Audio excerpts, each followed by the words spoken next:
बिस्मिल्लाहिर्रहमानिर्रहीम। अस्सलाम वालेकुम students, I hope you are well. बेटे आज हमने ट्रॉमा का चैप्टर 18 बर्न को स्टार्ट करना है, ठीक है। सबसे पहले इंट्रोडक्शन देखते हैं।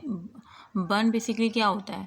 ये जो है कोगुलेटिव नेक्रोसिस हो जाती है, वेरिएबल डेप्थ होती है, ठीक है। मतलब कोई भी एक्सोजीनियस एजेंट जो है आपकी बॉडी पे लगता है, जिसकी वजह से स्किन में क्या हो जाती है, जो बॉडी सरफेस है वहाँ पे कोगुलेटिव नेक्रोसिस हो जाती है। अब ये जो कोगुलेटिव नेक्रोसिस है, अब ये पैथो में आपने पढ़ा होगा, ठीक है। सेकेंड ईयर में पैथो अगर आपने पढ़ी है तो ये उसमें जो है नेक्रोसिस की डिफरेंट टाइप है, लिक्विफेटिक, कोगुलेटिव, ठीक है। मतलब जितना ज़्यादा जला है, जितने डीप में और जितनी देर तक जला है उतनी ही उसकी डेप्थ होगी, ठीक है। जितना एक्सपोजर हुआ है उसका एक्सोजीनियस एजेंट से। अब वो एक्सोजीनियस एजेंट कोई भी हो सकता है, थर्मल भी हो सकता है, ठीक है, कि जल के जला है, या इलेक्ट्रिक हो सकता है, या रेडिएशन के फॉर्म में हो सकता है, ये केमिकल मतलब एसिड गिरा है उसकी बॉडी पे, या कोई अल्कली गिरा है, या किसी रेडिएशन से उसकी बॉडी जो है एक्सपोजर हुआ है, या किसी इलेक्ट्रिकल से हुआ है, या कोई थर्मल किसी चीज़ से जला है वो, ठीक है। तो बच्चों में जो मेजॉरिटी बर्न होता है ना, वो स्कैल्स की फॉर्म में होता है, लाइक कोई भाप से जल गई या चाय गिर गई, इस तरह से बच्चों में मोस्टली होता है ना।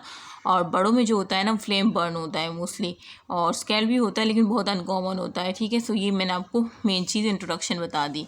उसके बाद आ जाओ पैथोफिजियोलॉजी ऑफ बर्न। तो पैथोफिजियोलॉजी ऑफ बर्न में सबसे पहले हमने जो है इंजरी देखनी है एयरवे की और लंग्स की ना। तो इंजरी अगर अबव द लैरिंक्स हो रही है, injury to airway above larynx, तो अबव लैरिंक्स मोस्टली जो है ना कॉज होता है इनहेल हॉट गैसेस। मतलब पेशेंट ने जो है ना हॉट गैसेस को इनहेल कर लिया, ठीक है, ड्यूरिंग एक्सपोजर, जो भी उसका हॉट गैस एक्सपोजर था, तो अगर उसने वो हॉट गैसेस इनहेल कर ली तो चांसेस क्या है कि उसकी जो है अबव लैरिंक्स वाला पार्ट में इंजरी हो सकती है, ठीक है। और बाकी ये जो अब उसके बाद क्या होगा, इंजरी के बाद क्या होगा कि मतलब ये तो है कि हॉट गैसेस इनहेल करने के बाद मोस्टली चांस होता है कि अबव लैरिंग्स उसकी इंजरी हो सकती है। और फिर वहाँ पे क्या होगा कि जाहिर सी बात है इन्फ्लेमेशन होगी अबव लैरिंग्स, ठीक है। अबव लैरिंग्स जो है यहाँ पे क्या हो जाएगी, इन्फ्लेमेशन हो जाएगी, और इन्फ्लेमेशन से क्या होगा, एडीमा बन जाएगा, ठीक है, लैरिंजियल एडीमा हो जाएगा। और ख़ुद सोचो जब यहाँ पे एडीमा बन जाएगा और ये आपका नीचे लैरिंग्स है, तो क्या हो जाएगा, जब एडीमा बन जाएगा तो ऑब्स्ट्रक्ट कर देगा ना एयरवे को। तो वही कह रहे हैं कि कम्प्लीटली ब्लॉक द एयरवे। फिर वो एडीमा जो होगा ना, जो कि इन्फ्लेमेशन से बना है, इनहेल हॉट गैसेज, आपने जब हॉट गैसेज को इनहेल किया तो क्या हुआ कि अबव लैरिंग्स एक एडीमा बन गया, उस एडीमा ने एयरवे को ब्लॉक कर दिया, तो ये कहना चाह रहे हैं। और बेलो लैरिंग्स क्या होगा कि बेलो लैरिंग्स जो है ना मोस्टली इनहेल स्टीम होती है, और स्टीम आपको पता है कि उसका जो हीट ऑफ एवपोरेशन होता है स्टीम का, वो ज़्यादा होता है, लेटेंट हीट ऑफ एवपोरेशन ज़्यादा होता है हॉट एयर से, तो वो ज़्यादा ख़तरनाक होती है। इसी वजह से वो आपकी बेलो लैरिंग्स तक जो है बेलो लैरिंग्स तक डैमेज कर सकती है, ठीक है। तो उसमें फिर क्या होता है कि स्वेलिंग हो जाती है, बेलो लैरिंग्स आपको स्वेलिंग मिलेगी, और जो रिस्पायरेटरी एपिथेलियल होती है ना, वो डिटैचमेंट हो जाती है, ठीक है। ब्रोंकियल टी से वो डिटैच हो जाती है पूरी तरह से। खुद से जब वो डिटैच हो जाएगी तो क्या फॉर्म करेगी, एक स्कार फॉर्म कर देगी, ठीक है, create a scar, sorry cast, ठीक है। मतलब कास्ट मतलब वही स्कार जो उसी को कह रहे हैं कि वो कास्ट हो जाएगा, वो पूरा ब्लॉक कर देगा मेन अपर वे को, ठीक है। तो ये बेलो लैरिंग्स मैंने बता दिया कि बेलो लैरिंग्स जब इनहेल स्टीम होता है तो वो जाके जो है स्वेलिंग और डिटैचमेंट और रिस्पायरेटरी एपिथेलियल ब्रोंकियल टी और कास्ट क्रिएट कर देगा। अब पूरा मैंने बता दिया, ठीक है। अच्छा, मेटाबॉलिक पॉइजनिंग क्या होती है कि लाइक हाइड्रोजन साइनाइड जो है क्या है, एक मेटाबॉलिक टॉक्सिन है, और ये क्या कर देता है, मेटाबॉलिक एसिडोसिस कर सकता है हाइड्रोजन साइनाइड। और बाकी कार्बन मोनोऑक्साइड जो है ये मेटाबॉलिक पॉइजनिंग कॉज कर सकता है। अगर जो है पेशेंट ने मोर देन 10% इनहेल कर लिए तो क्या होगा कि उसको जो है ना आपने अर्जेंट ट्रीटमेंट करना है। अर्जेंट ट्रीटमेंट मतलब हाई ऑक्सीजन उसको फ़ौरन लगाने ही 24 घंटे के अंदर उसको आपने हाई इंस्पायर करना है ऑक्सीजन, ठीक है, फ्रेश ऑक्सीजन को। और अगर उसने 60% कार्बन मोनोऑक्साइड को जो है उसको इनहेल किया है कार्बन मोनोऑक्साइड को, तो क्या होगा, उसको डेथ हो सकती है। फिर उसको बचाने के चांसेस बहुत कम होंगे, क्योंकि मैंने आपको बताया कि कार्बन मोनोऑक्साइड क्या करता है, मेटाबॉलिक पॉइजनिंग करता है, ठीक है बेटे। तो मैं थोड़ा अब जल्दी चलूँगी, वही सारी चीज़ें हैं, आप बाकी खुद पढ़ लीजिएगा। अच्छा, उसके बाद मैंने क्या बताया कि जो मेटाबॉलिक पॉइजनिंग जो है उसको आप कैसे सस्पेक्ट करोगे, आप हिस्ट्री लोगे। जब आप हिस्ट्री लोगे तो वो बोलेगा कि हाँ जो है मैं जो है जला हूँ, और फिर आप बोलोगे कि किस तरह से, कहाँ पे थे, कोई खुली जगह थी, बोलेगा कि नहीं इनक्लोज स्पेस था ना, इनक्लोज स्पेस जब होगा तो खुद सोचो, एक बंद कमरे में या एक इनक्लोज स्पेस है, उसमें जो पेशेंट था वो उसको मतलब वहाँ पे वो फायर हिस्ट्री देगा, तो खुद एक इनक्लोज जगह, एक बंद जगह है, तो वहाँ पे कार्बन मोनोऑक्साइड के लिए जगह ही नहीं होगी बाहर जाने के लिए, और वो जमा होती रहेगी, और जितनी ज़्यादा अंदर जमा होती रहेगी उतना पेशेंट का चांस है कि वो इनहेल करे। अगर उसने 60% से ज़्यादा कर ली तो उसको बचाने के चांसेस नहीं हो पाएंगे हमारे पास। लेकिन अगर 10% की है, 10% से ज़्यादा की है, तो हम क्या करेंगे, अर्जेंट ट्रीटमेंट करेंगे और ऑक्सीजन जो है उसको 24 घंटे के लिए इंस्पायर करवाएंगे। ठीक है, तो ये चीज़ है। ठीक है, तो कार्बन मोनोऑक्साइड के बता दिया, हाइड्रोजन उसके बाद मैंने ये कर दिया। उसके डायग्नोसिस लेंगे, मेटाबॉलिक पॉइजनिंग होगी, हिस्ट्री जैसे मैंने बताया कि हिस्ट्री बताएगा। कन्फर्मेशन डायग्नोसिस क्या करेंगे कि आर्टियल ब्लड गैसेज। अब हमने हिस्ट्री ले ली, अब हमने डायग्नोस कैसे करना है, कंफर्म कैसे करना है, हम उसके आर्टियल ब्लड गैसेस करेंगे ना, तो उसमें हमें मेटाबॉलिक एसिडोसिस दिख जाएगी, तो हम समझ जाएंगे कि हाँ इसको मेटाबॉलिक एसिडोसिस हुई है। ट्रीटमेंट क्या करेंगे, वही ऑक्सीजन, तो मैंने कहा।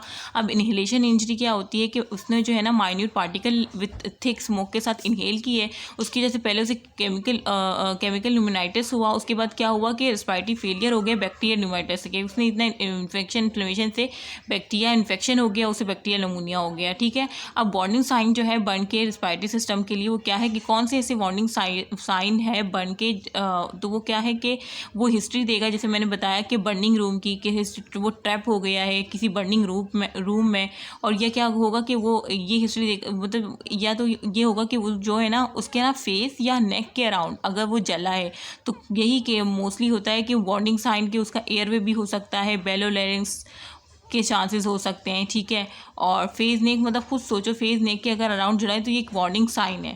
ठीक है, कि मतलब उसको सीवियरिटी हो सकती है, जिस तरह से मैंने बताया अबव लेरिंग, बेलो लेरिंग्स, ये सारी सीवियरिटी उसमें दिख सकती है। चेंजिंग इन वॉइस, जब वो बोलेगा तो उसकी ना वॉइस जो है ना वो अजीब सी होगी, चेंज होगी उसकी वॉइस, और स्ट्राइडर होगा, ऐसे लग रहा होगा जैसे वो ऐसे लग रहा होगा जैसे जब वो सांस ले रहा है ना तो कोई सीटी वाली आवाज़ आ रही है, स्ट्राइडर ना, या आपने बेड साइड में पढ़ा होगा। तो ये सारे वार्निंग साइन है बर्न के। उसके बाद आ जाओ इन्फ्लेमेशन है, ये हमने एयरवे के लिहाज से सारे देख लिया, बेलो लेरिंग्स अपर और मेटाबॉलिक पॉइजनिंग, ये सारा injury to airway and larynx था। उसके बाद आ जाओ inflammation and circulatory changes. Inflammation circulatory changes में ये है कि बर्न जो है आपको पता है कि जब भी बर्न होता है तो इन्फ्लेमेटरी रिएक्शन होता है ना, वो जगह इन्फ्लेम हो जाती है, और इन्फ्लेमेशन के बाद फिर उसके बाद जो इन्फेक्शन के चांसेस भी होते हैं। ठीक है, वो सारे अभी मैंने पीछे जैसे बताया कि एडीमा भी बन सकता है, ब्लॉक कर सकता है एयरवे को भी।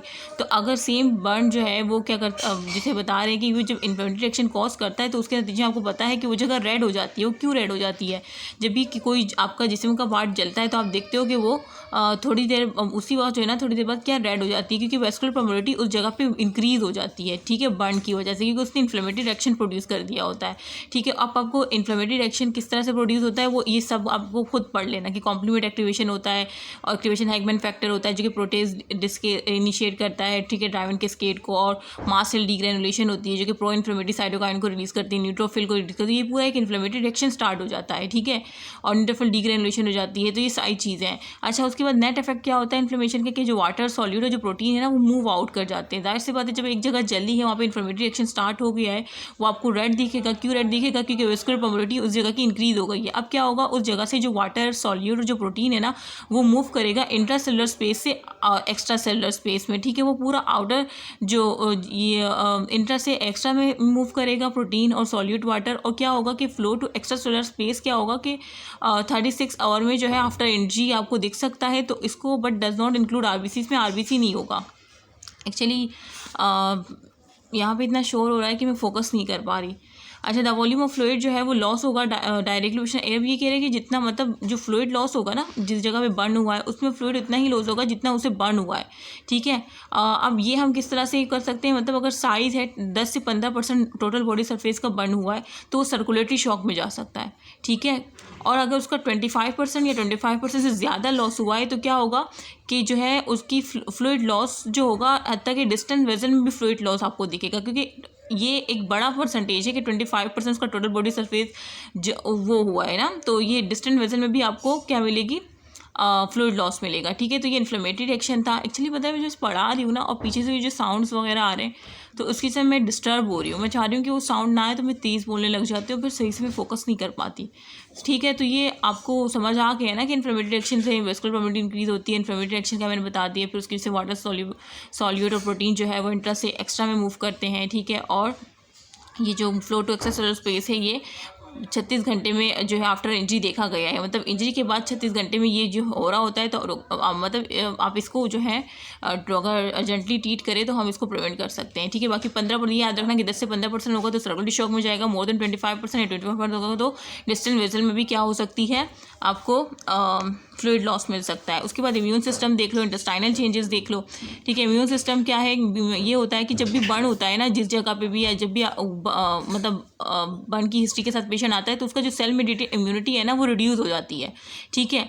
मतलब अब वो क्या है, प्रोन टू इन्फेक्शन है, क्योंकि सेल मेडिएटेड इम्यूनिटी ही कम हो गई तो जो इन्फेक्शन है वो तो जल्दी मतलब उसको ईजिली हो जाएगा, प्रोन हो गया वो उससे। तो इस वजह से कह रहे हैं कि रेंडर पेशेंट ससेप्टेबल होता है बैक्टीरियल फंगल इन्फेक्शन के लिए, वो इजीली जो है उसके लिए ससेप्टेबल हो जाती है क्योंकि सेल मेडिएटेड इम्यूनिटी बर्न की वजह से कम हो गई है। इंटेस्टाइनल चेंजेस में ये होते हैं कि बेटे जब भी इन्फ्लेमेटरी रिएक्शन होता है तो वो क्या करता है, स्टिमुलेट कर देता है। Inflammatory stimulate and shock can cause microvascular damage and ischemia to gut mucosa. अब देखो, मैं जिस तरह से मैंने कहा कि इन्फ्लेमेटरी रिएक्शन होता है, इन्फ्लेमेशन होती है, ठीक है। अब उसके नतीजे में इंटेस्टाइनल चेंजेस क्या मिलेंगे, उसमें ये मिलेगा कि माइक्रोवेस्कुलर डैमेज हो जाएगा उसका, ठीक है। मतलब जो वेस्कुलर सप्लाई जा रही थी गट को वो डैमेज हो जाएगी, और वो जब डैमेज हो जाएगी तो खुद सोचो क्या हो जाएगा, इस्कीमिया हो जाएगा उस पार्ट में, ठीक है। ऑक्सीजन ना होने की वजह से वो इस्कीमिया होगा और देन नेक्रोज हो सकता है, ठीक है।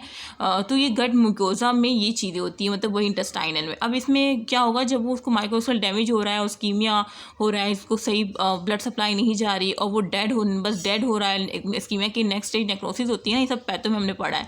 अब क्या होगा कि गट का वो पार्ट क्या हो जाएगा, उसकी जो गैस्ट्रिक मोटिलिटी है वो कम हो जाएगी, ठीक है। और जब वो कम होगी तो खुद सोचो एब्जॉर्प्शन भी नहीं हो पाएगी प्रॉपर, और क्या होगा कि जो ट्रांसलोकेशन ऑफ गट बैक्टीरिया होते हैं ना वो बहुत ज़्यादा बढ़ जाएंगे, और जब वो बढ़ जाएंगे तो फिर जाहिर से बात है इन्फेक्शन होने का चांस है, ठीक है। अच्छा, एब्डोमिनल कंपार्टमेंट सिंड्रोम क्या होता है कि इसमें जो है ना गट म्यूकोसल स्वेलिंग हो जाती है बहुत ज़्यादा, और गैस्ट्रिक जो होती है ना वो स्टेसिस हो जाती है, वहीं पे वो जो है जो गैस्ट्रिक सिक्रीशन है वो स्टेसिस हो जाती है और वो स्वेलिंग भी हो रही होती है, तो एक पेरिटोनियल एडिमा क्रिएट हो जाता है, ठीक है। जो कि क्या करते हैं, जो डायफ्राम है ना उसको स्प्लिंट करता है, मतलब उसकी मूवमेंट को वो करता है, ठीक है। और इस तरह से एयर प्रेशर क्या हो जाता है, बढ़ जाता है, क्योंकि डायफ्राम अब क्या हो रहा है कि स्प्लिंट हो रहा है due to gut mucosal swelling, और उसकी जैसे जो एडिमा वो, तो डायफ्राम भी सही से जो ब्रीथिंग के साथ उसकी जो एक्टिविटी है वो सही नहीं कर पा रहा, तो इसके जैसे एयर प्रेशर इंक्रीज हो रहा है और पेशेंट जो है उसको जो है डिस्मे की कंडीशन देखी जा सकती है, ठीक है। तो ये सारी चीज़ें।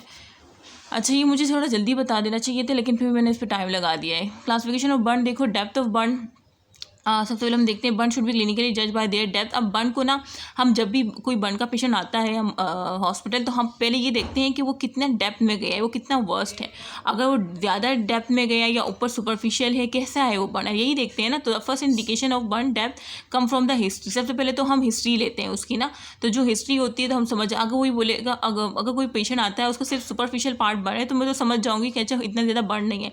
लेकिन कोई ऐसा बर्न है जो कि बहुत ज़्यादा उसको बर्न हुआ है उसके हाथ में या पैर में या फेस और नेक के में, अगर मैंने देख लिया तो मैं समझ जाऊंगी कि इसको तो बहुत सीवियर कॉम्प्लिकेशन हो सकती है ना। जैसे हमने वार्निंग साइन देखी, अगर उसकी चेंज मुझे लगी, वाल के स्ट्राइडर मिला, जैसे पीछे मैंने वार्निंग साइन में यही देखा था ना, तो मैं यही समझूंगी कि अब इसकी सीवियरिटी है, अब इसको ट्रीट अर्जेंटली बेसिस पे करना है मुझे, ठीक है। और तो यही चीज़ है कि आप उसकी ना हिस्ट्री से मालूम कर लोगे। अच्छा, अब ये ना इसमें ना डेप्थ ऑफ बर्न के लिहाज से 3 है।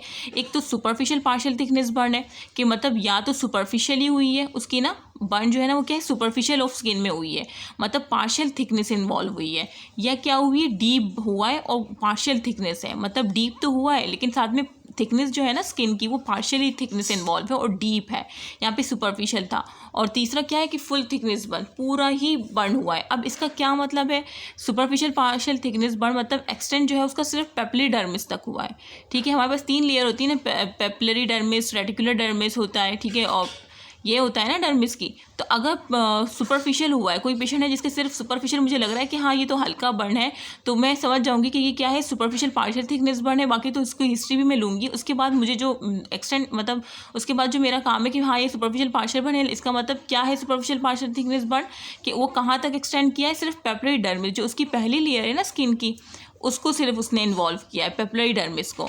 और वो जो डर्मिस होगी ना वो आपको बिल्कुल पिंक और मॉइस्ट लगेगी, मतलब आप देखोगे कि बिल्कुल वो पिंक कलर की है और बिल्कुल मॉइस्ट है, ठीक है। और कैपिलरी रिटर्न जब देखोगे ना, clearly visible when blanch, no fix capillary, मतलब जब आप उसको ब्लंच करोगे ना फिंगर के थ्रू तो वो क्लियरली विजिबल होगी, ठीक है। ये सारे वो है कि आप यह अंदाज़ा लगा सको कि हाँ ये सुपरफिशियल पार्शियल थिकनेस बनी है, ठीक है। और पिन प्रिक सेंसेशन जो है ना वो बिल्कुल नॉर्मल मिलेगी। जब आप उसे पिन प्रिक सेंसेशन करोगे ना बिल्कुल नॉर्मल, मतलब मैंने पेशेंट को देखा, मैंने उसकी हिस्ट्री ली और मुझे लगा कि हाँ ये सुपरफिशियल बर्न है, ज़्यादा बर्न नहीं है, तो फिर मैं नेक्स्ट क्या करूँगी, मैंने देखा अच्छा सुपरफिशियल बर्न है तो ये पेपलरी डर्मिस को इन्वॉल्व किया है, फिर मैं उसको देखूंगी कि डर्मिस उसकी कैसी है, मुझे उसकी ना डर्मिस पिंक और मॉइस्ट दिखेगी, ठीक है। और दूसरा मुझे सुपरफिशियल पार्शियल थिकनेस में जो कैपिलरी रिटर्न है, जब मैं उसे ब्लंच करूँगी ना थ्रू फिंगर, तो फिंगर की तो जब मैं उसे प्रेशर दूंगी तो वो ब्लंच करेगा, क्लियरली विजिबल होगा, तो मैं समझ जाऊँगी कि हाँ ये सुपरफिशियल ही है क्योंकि वो ब्लंच कर रहा है, ठीक है, क्लियरली विजिबल है। और जब मैं उसे सेंसेशन दूंगी पिन प्रिक ना तो वो बिल्कुल नॉर्मल होगी, जैसे नॉर्मल इंसान करता है। तो मैं इसका मतलब कि ज़्यादा इन्वॉल्वमेंट नहीं हुई डर्मिस की, सिर्फ ऊपर वाली लेयर ही हुई है जो कि सुपरफिशियल पार्शियल थिकनेस बर्न है।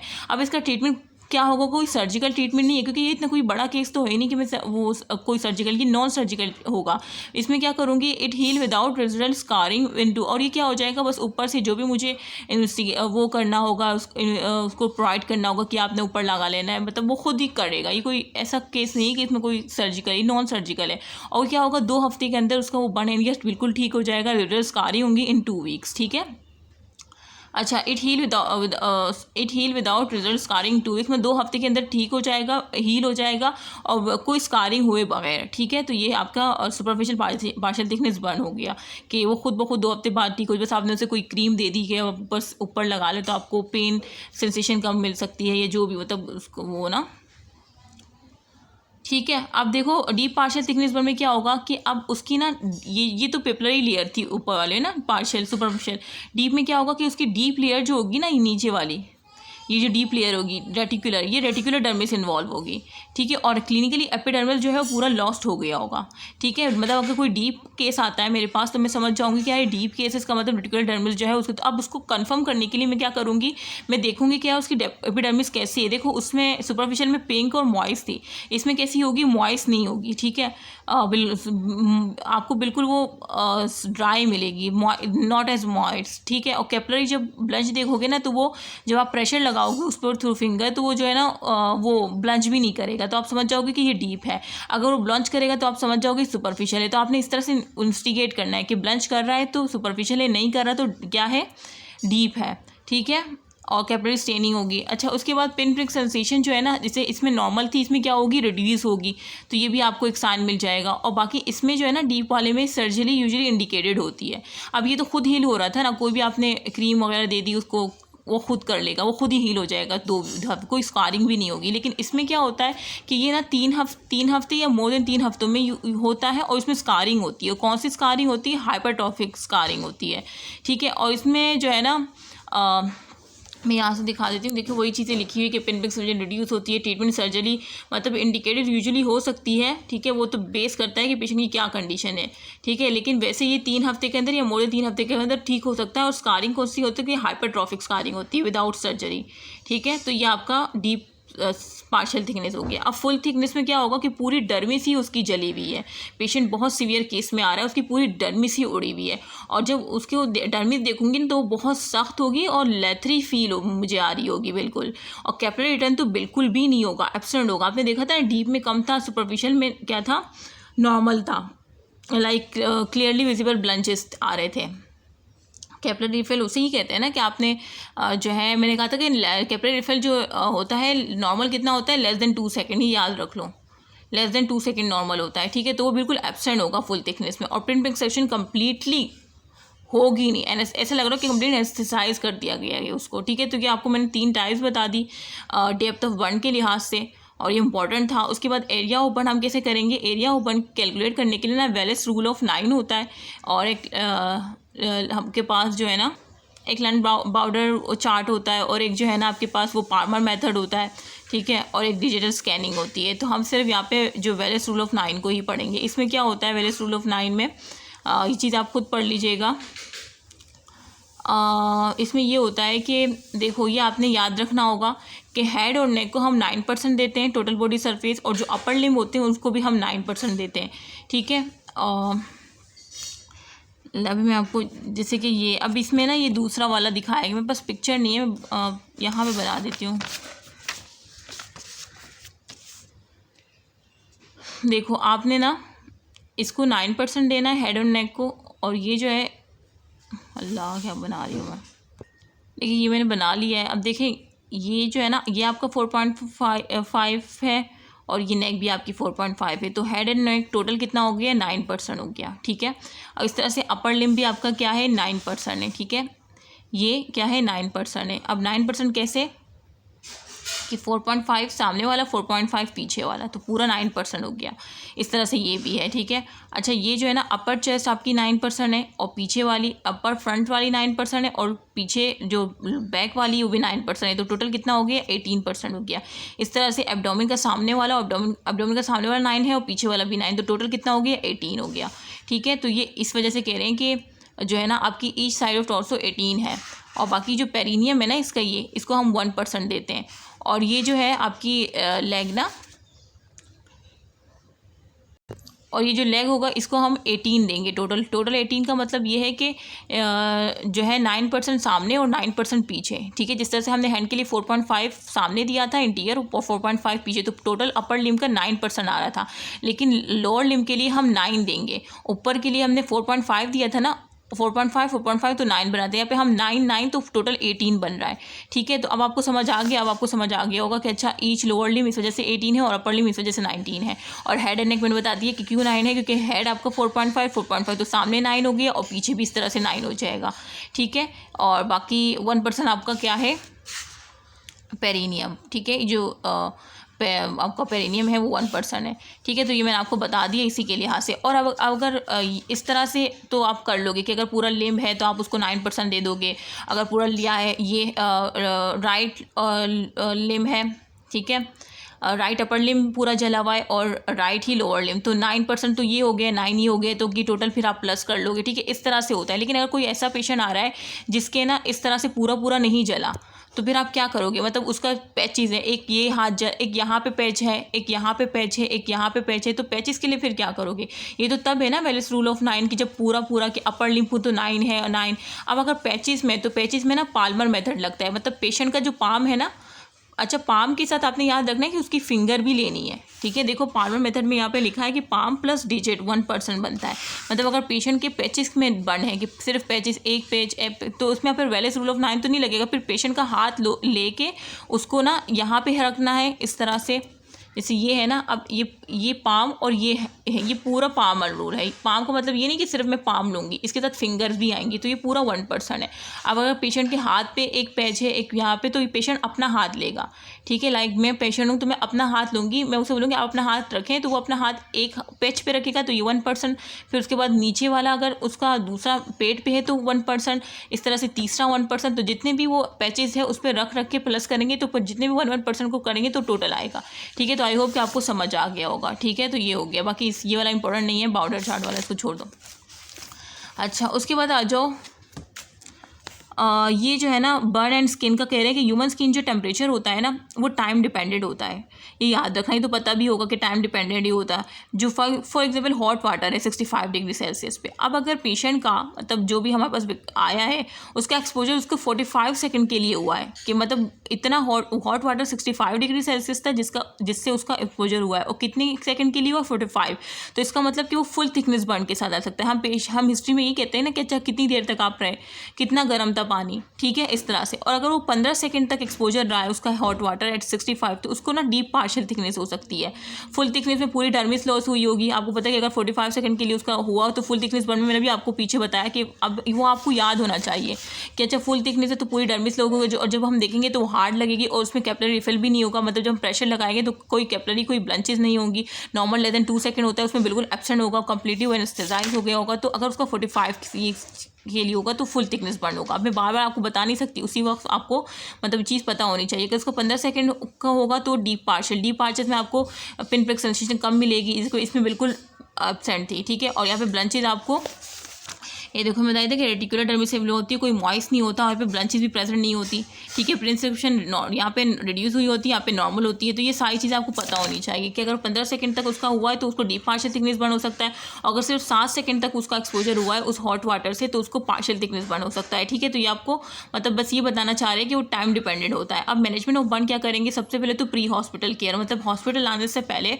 उसकी क्या केयर होनी चाहिए, उसको ये करेंगे कि हम जो स्टॉप करेंगे जो भी बर्निंग प्रोसेस हो रहा है ना, जो भी उसको जला है उसको स्टॉप करेंगे। आपने देखा होगा मोस्टली फिल्मों में भी देखा होगा कि जब भी बर्न लगता है तो उसको स्टॉप करते हैं, पहले यही करते हैं ना हॉस्पिटल लाने से पहले, तो स्टॉप करेंगे, ड्रॉप करेंगे, फिर रोल करेंगे ताकि वो बिल्कुल जो है उसको वो बर्निंग प्रोसेस को स्टॉप किया जा सके।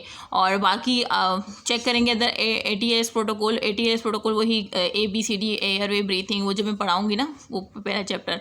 उसके बाद क्या करेंगे, कूल द बर्न माउंट, मतलब उसको स्टॉप करने के बाद ये प्री हॉस्पिटल केयर, मतलब हॉस्पिटल लाने से पहले आपने बर्न पेशेंट को किस तरह से डील करना है, पहले तो उसको जो भी बर्निंग प्रोसेस को स्टॉप कर देना है, उसके बाद आपने कूल करना है उसको, उस जगह को ना पानी, ठंडा पानी देना है, उसको साथ में एनाल्जेसिया देना है ताकि जो उसका पेन है वो क्या हो सके, उसको रिलीफ हो सकते हैं, ठीक है। मतलब जो कूल करोगे ना बर्न माउंट को, it provide analgesia and slow the delayed microscope, जिससे ही मतलब वो जला है।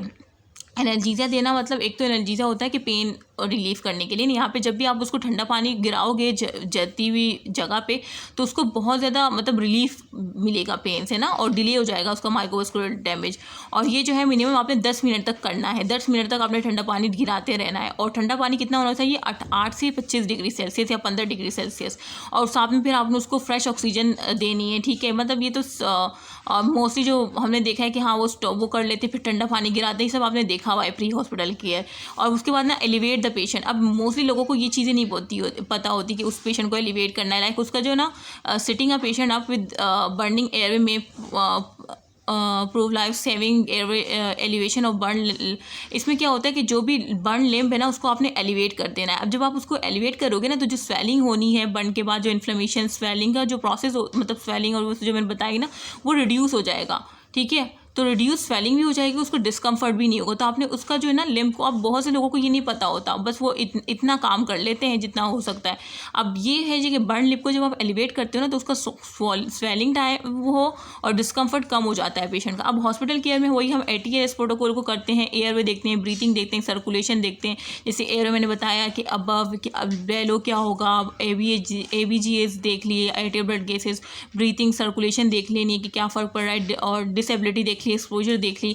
एयरवे वही कि अगर एयरवे तो हम क्या करेंगे, अर्ली एंडोट्रैकियल इंट्यूबेशन करेंगे, ठीक है, ये हमारी चॉइस होगी। और बाकी उसमें ना लेरेंजियल एडिमा अगर डेवलप हो गया, वही सारी चीज़ें कि इन्फ्लेमेशन लेरेंजी कैन डेवलप ऑक्लूजन कर सकता है, ठीक है, कॉजिंग ऑक्लूजन बिटवीन 4 से 25 ऑफ अनसॉल्व, मतलब जैसे ही बन हुआ है उसकी 4 से 24 घंटे में लेरेंजियल एडिमा का हो सकता है कि वो डेवलप हो जाए। तो उसको बचाने, उसको अगर पहले तो आपने अर्ली एंडोट्रैकियल इंट्यूबेशन करनी है, लेकिन अगर वो फेल हो जाती है, मतलब लेरेंजियल एडिमा की वजह से वो फेल हो गई है, तो फिर आपने इमरजेंसी थायरॉयडोटमी करनी है। मतलब उसमें आपने देखा होगा ना कि एक नेक में एक ट्रांसवर्स इंसिजन लगाते हैं क्रिकोथायरॉयड लेवल पे, तो फिर वहाँ से फिर हम डायरेक्ट वो देते हैं पेशेंट को ना ऑक्सीजन ट्यूब लगा के, तो वो है, ठीक है। अच्छा, उसके बाद पोटेंशियली बर्न एयरवे के, बस इसमें याद रखो कि डीप बर्न जो है ना around the mouth and neck most वो है कि अगर बहुत ज़्यादा बर्न एयरवे हुआ है पोटेंशियली तो वो किस में होगा, डीप बर्न में, ठीक है। और बाकी वो हिस्ट्री देगा, वही चीज़ की हिस्ट्री देगा कि हाँ मैं एक रूम में था, बर्निंग रूम में था, हॉट गैसेस और मैं ट्रैप था, बंद था वहाँ पे। और बाकी उसकी पैलेट और बकल म्यूकोजा के वो वहाँ पे आपको वो मिलेगा, जब आप चेक करोगे ना पैलेट तो उसमें आपको बर्न मिलेगा, उसके जो नोज़ की हेयर सारे उड़ गए होंगे, ठीक है। तो ये वो चीज़ें हैं कि जो बर्न एयरवे की मतलब बताता है कि हाँ इसको सीवियर बर्न हुआ है। अच्छा, क्राइटेरिया क्या है एक्यूट एडमिशन टू बर्न, कि हम बर्न यूनिट में मतलब क्या क्राइटेरिया है कि हम जो है उसको एडमिशन करवा लेंगे, लाइक उसको ट्रीट करेंगे। एक्यूट एडमिशन किस पे डिपेंड करता है बर्न पेशेंट का, कि हॉस्पिटल में उसको हम जो है फर्दर उसके लिए एडमिट कर लेंगे। तो वो है कि उसकी अगर एयरवे इनहेलेशन इंजरी हो, जैसे मैंने इनहेलेशन पीछे इंजरी बताई एयरवे की, या कोई फ्लूइड रिसस्टेशन का मतलब बहुत ज़्यादा फ्लूइड लॉस हो गया, हमें फ्लूइड रिसस्टेट करना है तो उसको हम एडमिट कर लेंगे। बाकी अगर उसको जो है कोई सर्जरी रिक्वायर है तो हम उसको एडमिट कर लेंगे, या उसका फेज़ नेक या पेरिनियम साइड पे या फीट साइड पे कोई जला है तो बताया ना कि वार्निंग साइज है फेज़ और नेक पे, तो हम उसको एडमिट कर लेंगे। अगर मोर देन 10% बर्न है, ठीक है, एडल्ट में और चिल्ड्रन में मोर देन, तो हम उसको एडमिट कर लेंगे। ये सारे एडमिट वाले है कि आपने किस बेस पे उसको एडमिट करना है। अगर कोई एक्सीडेंटल इंजरी सस्पेक्टेड है या कोई एक्सट्रीम एज है या क्या है कि मेजर ट्रॉमा हुआ है या सिग्निफिकेंट इलेक्ट्रिकल और केमिकल बर्न, तो ये सारी वो चीज़ें हैं कि जिस पे हमने पेशेंट को एडमिट करना ही होगा, ठीक है। और बाकी ओरल फ्लूइड हम are to be use, salt must be added to prevent hyponatraemia and water intox. अब ये कह रहे हैं कि आप ओरल फ्लूइड भी यूज़ कर सकते हो जिसमें आप सॉल्ट एड कर दो ताकि हाइपोनेट्रीमिया और वाटर इंटॉक्सिफिकेशन से हम प्रिवेंट कर सकें।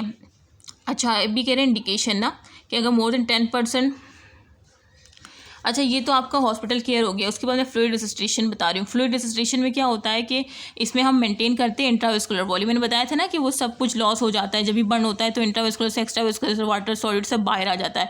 तो अब हमने पेशेंट को रेसिस्टेट करना है, लाइक जो भी उसका इंट्रावेस्कुलर वॉल्यूम जो लॉस हुआ है ना उसको मेंटेन करना है, ठीक है, उसको मेंटेन करना है ताकि मेजर ऑर्गन तक और पेरिफेरल टिश्यू तक परफ्यूजन हो सके, ठीक है। तो हम उसमें क्या करेंगे, और सबसे पहले तो ओरल फ्लूइड देंगे। ओरल फ्लूइड में हम जो है ना सोडियम ऐड कर देंगे, सॉल्ट ऐड कर देंगे, जो कि हाइपोनेट्रीमिया वाटर इंटॉक्सिफिकेशन से प्रिवेंट करेगा। अब इसकी इंडिकेशन क्या है फ्लूइड रेसिस्टेशन की? इसकी इंडिकेशन ये है कि अगर more than 10% total body surface area children में बर्न हुआ है और एडल्ट में 15%, तो इसकी ये तो आपको लाजमी फ्लूइड रेसिस्टेट करना है, क्योंकि मैंने बताया था ना कि अगर मोर देन 10% होगा तो वो हाइपोवोलिक शॉक में जा सकता है फ्लूइड लॉस होने की वजह से। अगर 60, ठीक है, तो वो सारी चीज़ें हैं।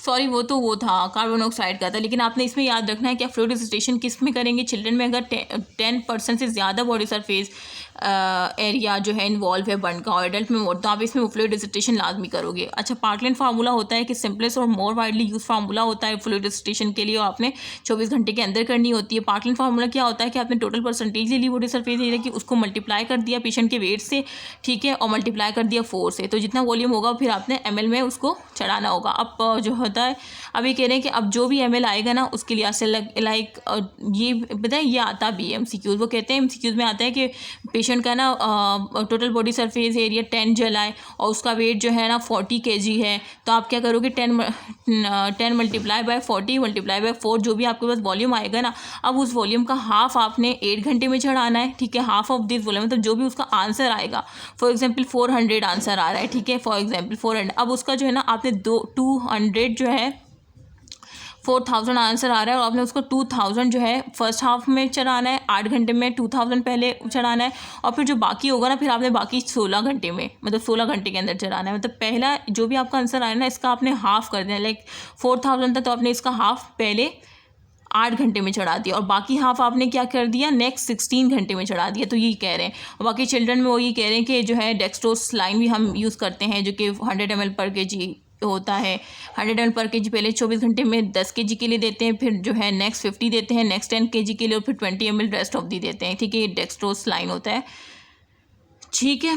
तो उसके बाद टाइप्स ऑफ फ्लूइड देख लो, क्रिस्टलाइड होते हैं, हाइपोटोनिक स्लाइड होते हैं, क्लोराइड होते हैं। अब क्रिस्टलाइड रिंगल लैक्टेट जो है ना हार्बन सोल्यूशन, मतलब क्रिस्टलॉइड में जो है रिंगल लैक्टेट आता है और हार्बन सोल्यूशन आता है। अब रिंगल लैक्टेट क्या होता है, मोस्ट कॉमनली यूज क्रिस्टलॉइड है, ये मोस्ट कॉमनली जो है वो रिंगल लैक्टेट ही होता है। और ये क्या होता है, ये क्रिस्टलॉइड बहुत ज़्यादा, क्रिस्टलॉइड जो होते हैं ना ये रिंगल लैक्टेट ये बहुत ज़्यादा इफेक्टिव होते हैं, किससे, कोलाइड से, ठीक है, इन मेंटेनिंग इंट्रावेस्कुलर वॉल्यूम, मतलब इंट्रावेस्कुलर वॉल्यूम को ये ज़्यादा अच्छे से क्रिस्टलॉइड मेंटेन करते हैं देन कोलाइड। अब कोलाइड क्या होता है, ह्यूमन एल्बुमिन सोल्यूशन होता है ये, जो कि कॉमनली यूज होता है कोलाइड के तौर पर, ठीक है, ह्यूमन एल्बुमिन सोल्यूशन। अब ये क्या होता है कि plasma protein should be given, हमने प्लाज्मा प्रोटीन देते हैं आफ्टर फर्स्ट 12 आवर, ठीक है, because before this time massive fluid shift cause protein to leak out. अब ये कह रहे हैं कि हमने जो है ना 12 घंटे के बाद जो है ना ये प्रोटीन देनी है, क्योंकि अगर मैं पहले देती तो बहुत ज़्यादा फ्लूइड लॉस हो सकता है। इसको छोड़ दो, बस ये करना है। देखो जहाँ पे भी प्रोटीन होगा, अब जैसे मैंने पहले बताया था कि अगर वेजल से प्रोटीन निकल जाए तो फ्लूइड लॉस होगा ना, जिस तरह से हमने बर्न के केस में देखा कि वो लॉस हो रहा था फ्लूइड।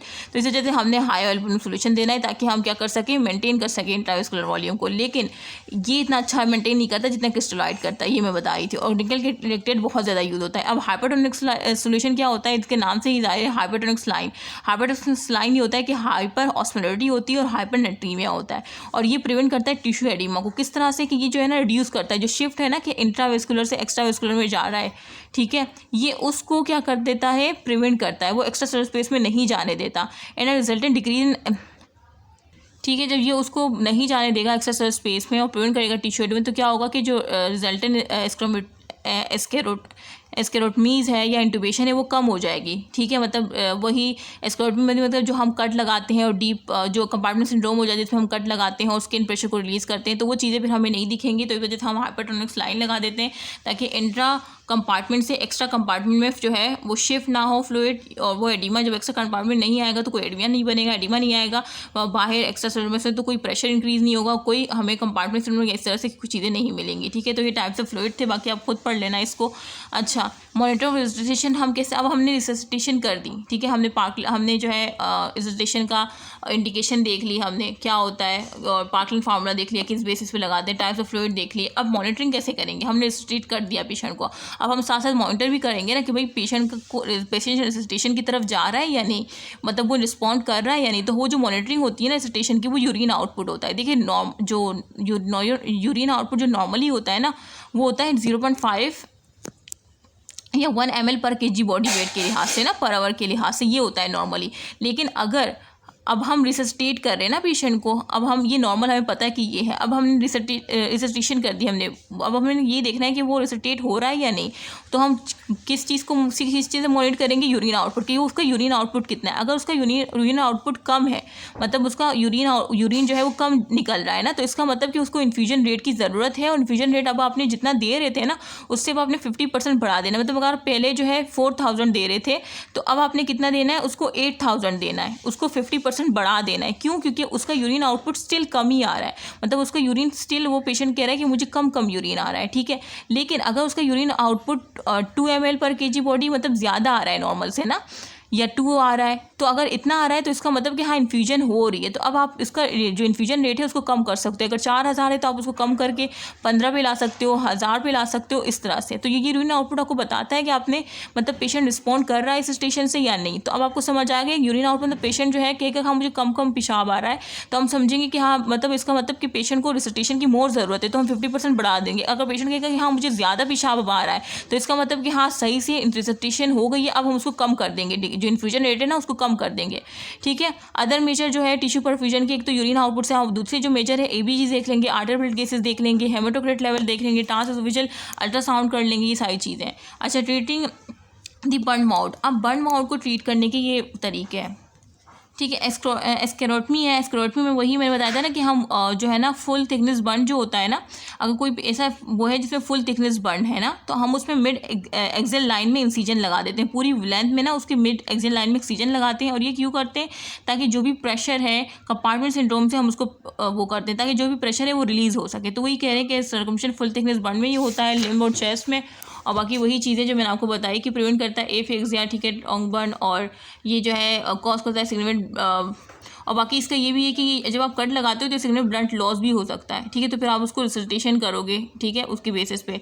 जनरल रूल यही है, इसको छोड़ दो, खुद पढ़ लेना कि अपर लिम्ब में कब कहाँ लगाते हैं। जनरल रूल क्या है? जनरल रूल यही है कि आपने इंसीजन लगानी है डीप बर्न में, ठीक है, ताकि कंपार्टमेंट से उससे हम बचा सकें। अच्छा, topical treatment of deep burn क्या होते हैं, ये इंपॉर्टेंट है, ये देख लो। अच्छा, टॉपिकल ट्रीटमेंट में ना मतलब जो टॉपिकली जो लगते हैं, जो क्रीम होती हैं, तो वो कौन से ट्रीटमेंट है? तो द फोर मोस्ट जो कॉमन ड्रेसिंग है फुल थिकनेस की या कंटेमिनेटेड वाउंड की, वो क्या है? पहली सिल्वर सल्फर डाइजीन क्रीम होती है जो कि 1% होती है। ये ब्रॉड स्पेक्ट्रम प्रोफाइलेक्सिस देती है, मतलब ये इफेक्टिव होती है अगेंस्ट सूडोमोनास और मेथिसिलिन रेजिस्टेंट स्टेफ ओरियस, मतलब मर्सा के खिलाफ, और सूडोमोनास के खिलाफ मतलब एरोजिनोजना, एरोजिनोजा, ठीक है, जिसे हम सूडोमोनास भी कहते हैं। मतलब सूडोमोनास और मर्सा के खिलाफ ये ज़्यादा इफेक्टिव होती है। कौन? सिल्वर सल्फर डाइजीन क्रीम, ठीक है, जो कि ब्रॉड स्पेक्ट्रम है इसका। और बाकी इसका ना एडवर्स इफेक्ट याद रखना कि ये न्यूट्रोपीनिया मतलब WBC काउंट कम कर देता है, और थ्रोम्बोसिन प्लेटलेट काउंट कम, मतलब ब्लीडिंग के चांसेस हो सकते हैं। और WBC न्यूट्रोपीनिया होगा तो इन्फेक्शन के चांसेस ज़्यादा हो सकते हैं, और थ्रोम्बोसाइटोपिनिया मतलब प्लेटलेट कम होगा तो ब्लीडिंग के चांसेस ज़्यादा। तो ये इसका एडवर्स इफेक्ट है कि इसका सिल्वर सल्फर डाइजीन का एडवर्स इफेक्ट क्या है कि न्यूट्रोपीनिया और थ्रोम्बोसाइटोपिनिया कॉज कर सकता है।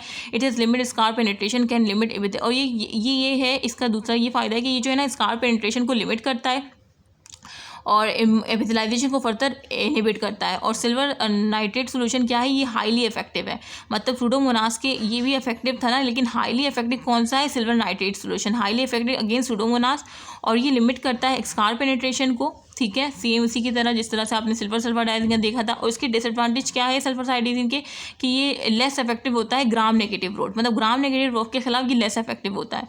और बाकी ये जो है आपने हर 2 से 4 घंटे में इसको चेंज करना होता है ना, जो भी आपने लगाया है बॉडी पे 2 से 4 घंटे बाद इसको चेंज करो। और बाकी इसका ये कि जिस जगह पे लगा रहे हो ना पे ब्लैक स्टेनिंग हो जाएगी। देखो सिल्वर है ना, सिल्वर से याद रखो कि ब्लैक स्टेनिंग करेगा।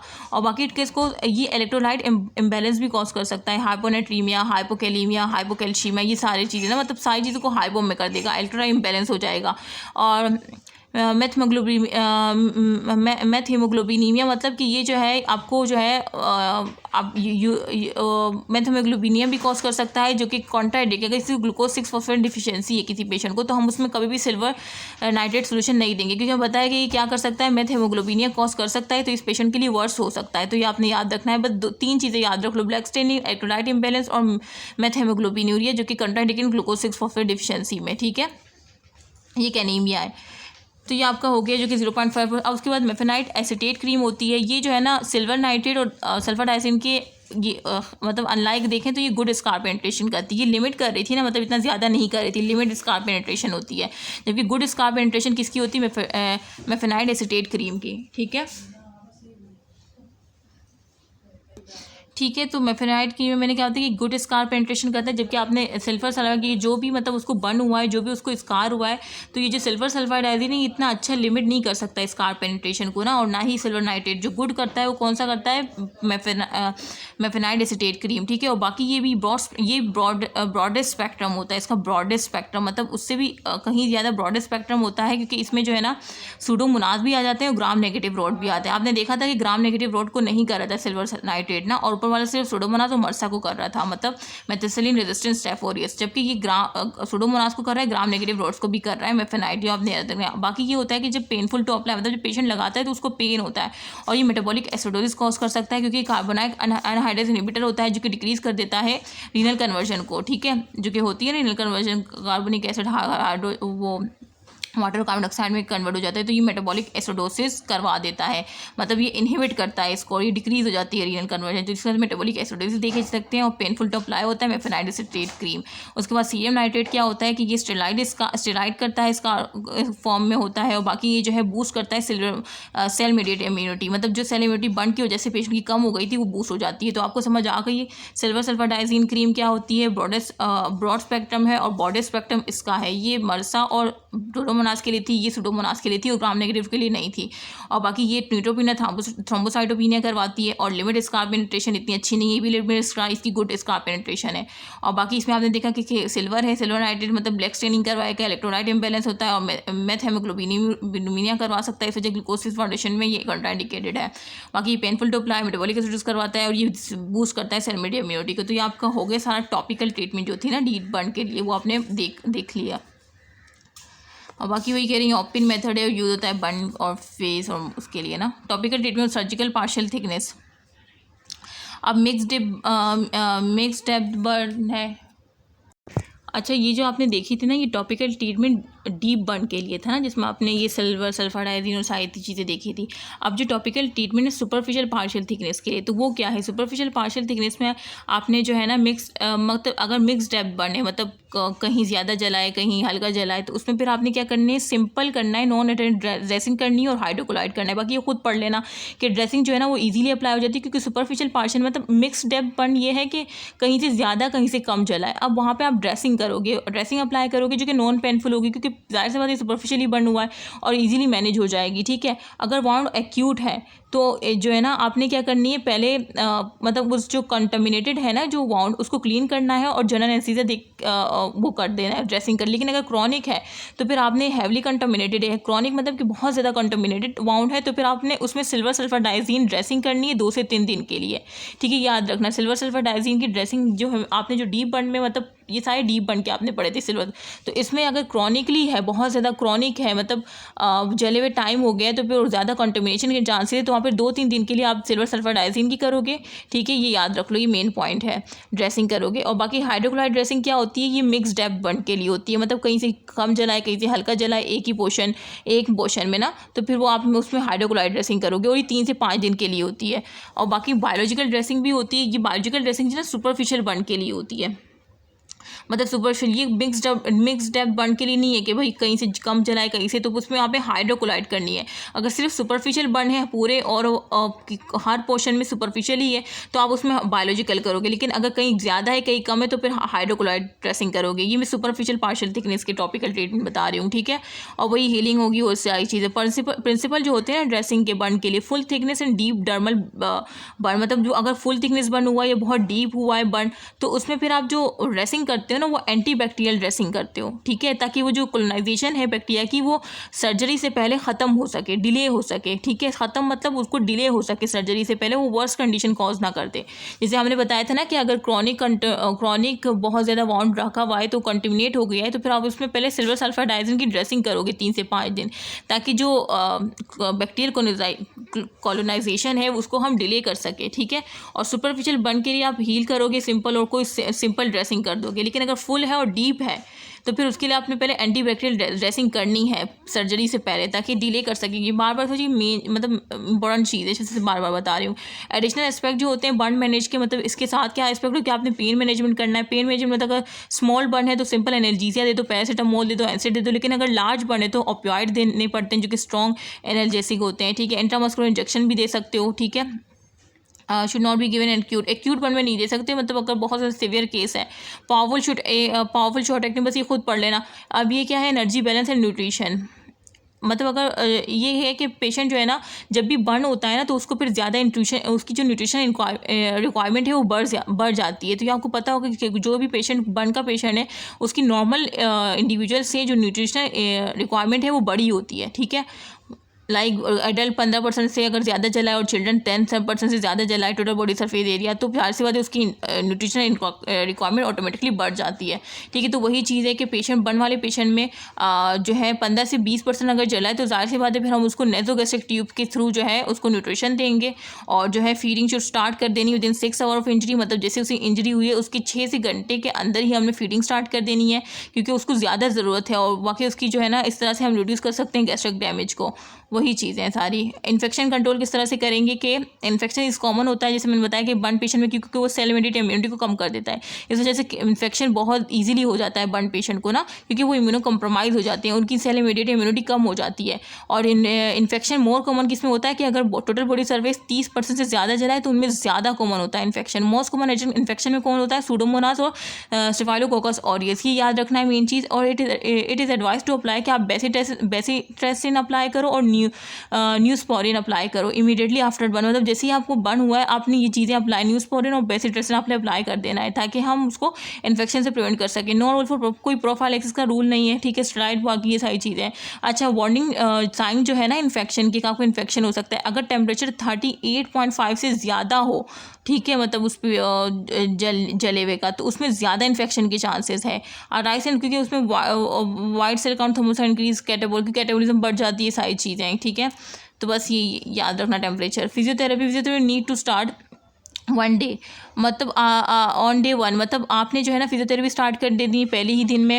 आप उसमें क्या करोगे, फिजियोथेरेपी आप उसके एलिवेशन करोगे, जिस तरह से मैंने कहा था कि आप लिम्ब को जब एलिवेट करोगे तो उसकी स्वेलिंग कम हो जाएगी और पेशेंट को डिस्कम्फर्ट कम हो जाएगा। स्प्लिंटेज करोगे, ठीक है, एक्सरसाइज करोगे, रिड्यूस स्वेलिंग और इंप्रूव करोगे। और ये हम क्यों करते हैं फिजियो, ताकि रिड्यूस कर सके स्वेलिंग को, ठीक है, और इंप्रूव कर सके जो भी उसके फंक्शन है, ठीक है, वो ना हो। सर्जिकल मैनेजमेंट क्या करेंगे, अभी सर्जिकल मैनेजमेंट आ जाइए। सर्जिकल मैनेजमेंट आपको पता है कि जाहिर सी बात है हम डीप में करते हैं, फुल में करते हैं, सुपरफिशियल में तो सर्जरी नहीं करते ना, तो इस वजह तो कॉमन सेंस की बात है, ठीक है। इस वजह से बताया था कि आपके थोड़ा दिमाग खुल जाए। और सिर्फ 2004 ये छोड़ दो।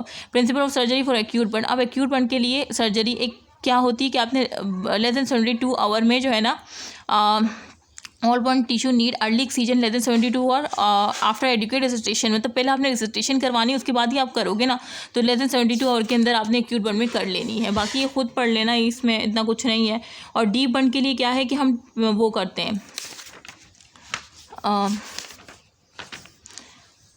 अब डीप बर्न किसी को हुआ है, ठीक है, तो उसमें हम क्या करते हैं, टेंजेंशियल शेविंग करते हैं डीप डर्मिस के लिए। मतलब हम जो है पहले जो भी पार्ट जला है ना deep burn, for example patient का ये वाला पार्ट है वो डीप बर्न हुआ है, तो सबसे पहले मैं उसकी टेंजेंशियल शेविंग करूँगी। मतलब मैं जो टॉप टिश्यू है ना, टॉप लेयर है, उसको जो है ना रिमूव कर दूँगी। एक स्लाइस जिस तरह से हम काटते हैं ना स्लाइस की फॉर्म में, इस तरह से मैं उसकी पहले वो वाला टिश्यू रिमूव करूँगी। उसके बाद फिर मैं जो है ना उसमें वो क्लोज करूँगी उसको स्प्लिट स्किन, मतलब वो सब लगाने के बाद उसको ठीक करने के बाद उसको स्प्लिट स्किन ग्राफ्ट, स्प्लिट फिर स्किन ग्राफ्ट में ये होता है कि मैं उसके पेशेंट के किसी दूसरे बॉडी हिस्से से वो एक लेयर लेके, ऊपर से एक पतली लेयर लेके और उस बर्न वाली जगह पे लगा दूंगी, ठीक है, उसको बर्न कर दूंगी, ठीक है। पहले मैंने क्या किया डीप बर्न में कि पहले मैंने टेंजेंशियल शेविंग की, जो सुपरफिशियल लेयर थी उसको हटा दी, फिर मैंने स्प्लिट से स्किन ग्राफ्ट किया कि जिस्म के कहीं दूसरे हिस्से से एक लेयर लगा दी उसके ऊपर, ठीक है। और इस तरह से क्या कर दूंगी, मैं रिड्यूस कर दूंगी ब्लीडिंग को, ठीक है। और स्किन ग्राफ्टिंग में कॉन्ट्राइंडिकेटिव कल्चर, और स्किन ग्राफ्टिंग जो होती है ना, ये कॉन्ट्राइंडिकेट कब होती है, जब कल्चर आपका 2 पॉजिटिव है। कौन सा, बीटा हेमोलिटिक स्ट्रेप्टोकोकस अगर पॉजिटिव आ रहा है या bacterial growth more than x.5 से है, तो फिर उसमें आप स्किन ग्राफ्ट नहीं कर सकते हो, कॉन्ट्राइंडिकेटेड है, ठीक है। फुल थिकनेस बर्न में क्या होता है कि आपने जो है ना स्किन में एक्सीजन करनी है, पूरी एक्सीजन ऑफ द स्किन करनी है, और फिर क्या करना है, अप्लाइड करना है टू रिड्यूस बर्न लोड को, फिर स्टेबल करना है उसको। परमानेंट स्प्लिट थिकनेस ग्राफ लगाओ या फुल थिकनेस ग्राफ लगाओ, उस पर डिपेंड करता है। फुल थिकनेस है तो पूरा फुल थिकनेस ग्राफ लगा दो, और ये परमानेंट है। और टेम्पररी में होमोग्राफ्ट होता है, जीनोग्राफ्ट ग्राफ्ट होता है जो कि 2 वीक के लिए होता है, 2 से 4 जो है होमोग्राफ्ट होता है, ठीक है। ये सारी ग्राफ्टिंग है जो ग्राफ्ट वाले चैप्टर में पढ़ोगे। अब पोस्ट ऑपरेटिव मैनेजमेंट क्या है, क्या अब आपने उसकी सर्जरी और सब कुछ कर दिया, अब पोस्ट ऑपरेटिव आपने ना उसकी फ्लूइड बैलेंस देखना है कि भाई फ्लूइड वो तो नहीं है, कोई फ्लूइड लॉस का केस तो नहीं है, कहीं उस शॉक में तो नहीं जा रहा, ठीक है। यूरिन आउटपुट से डिटेक्ट कर लोगे, और बाकी हेमोग्लोबिन देखोगे, उसका अफेक्टेड लिम्ब देखोगे कि उसमें एडिमा तो नहीं हुआ, चेक करते रहोगे। पोस्ट ऑपरेटिवली पेशेंट की मैनेजमेंट होगी कि अच्छा उसकी जहाँ पे जला था वहाँ पे कोई एडिमा तो नहीं है, कोई जो है हमें कोई दूसरी एब्नॉर्मलिटी तो नहीं मिल रही। फिजियोथेरेपी करोगे, स्प्लिंट करोगे, ठीक है, मतलब उसको रेस्ट करोगे, स्प्लिंटिज करोगे कि वो प्रोटेक्ट हो, हील हो रहा है, वो जगह उसकी हील हो रही है या नहीं, ठीक है। अब वही कह रहे हैं कि नी में एक्जिला में क्या होता है, इसको छोड़ दो। Position of function of hand ये होता है कि आपने ना it is safe splint position for the hand, ये सेफ स्प्लिंट पोजीशन है हैंड के लिए ना, कि आपने उसको हेल्ड करना है जैसे आपने होल्ड किया है कोई कप, लाइक रिस्ट की एक्सटेंशन 25 डिग्री है, ठीक है, अलाइन विद थंब। और जो जो है मेटा कार्बोफिलेंजेस है वो 45 से 60 है, और जो प्रॉक्सिमल है ये 10 है, और जो मतलब इस तरह से आपने position of function of hand को स्प्लिंट पोजीशन में रखना है, ताकि मतलब इस तरह फिजियोथेरेपी जिस तरह से हम करते हैं ना, तो वैसे वो कह रहे हैं कि इस तरह से करते हैं। इतना इंपॉर्टेंट नहीं था लेकिन बता दिया था। तो डिले रिकन्स्ट्रक्शन इसको भी छोड़ दो कि delay burn full thickness burn में जो है ना ये कॉमन होता है, डिले रिकन्स्ट्रक्शन को छोड़ दो, मतलब उसकी जो है डिले रिकन्स्ट्रक्शन हो सकती है, जाहिर सी बात डीप बर्न में ही होगी। अब नॉन थर्मल बर्न इंजरी, हमने थर्मल बर्न इंजरी, अब नॉन थर्मल में क्या आ जाती है, इलेक्ट्रिक इंजरीज आ जाती है, केमिकल इंजरीज आ जाती है, ठीक है। और फिर कोल्ड इंजरीज पढ़ेंगे। बेटे लेक्चर बहुत लंबा हो गया, इसको हम नेक्स्ट वीडियो में देख लेंगे इंशाल्लाह। बाकी दुआओं में याद रखिएगा, ठीक है। मुझे आप सबकी दुआओं की बहुत ज़रूरत है क्योंकि एग्ज़ाम करीब है, मुझे अपनी दुआओं में ख़ास कर याद रखिएगा। ओके, अल्लाह हाफ़िज़।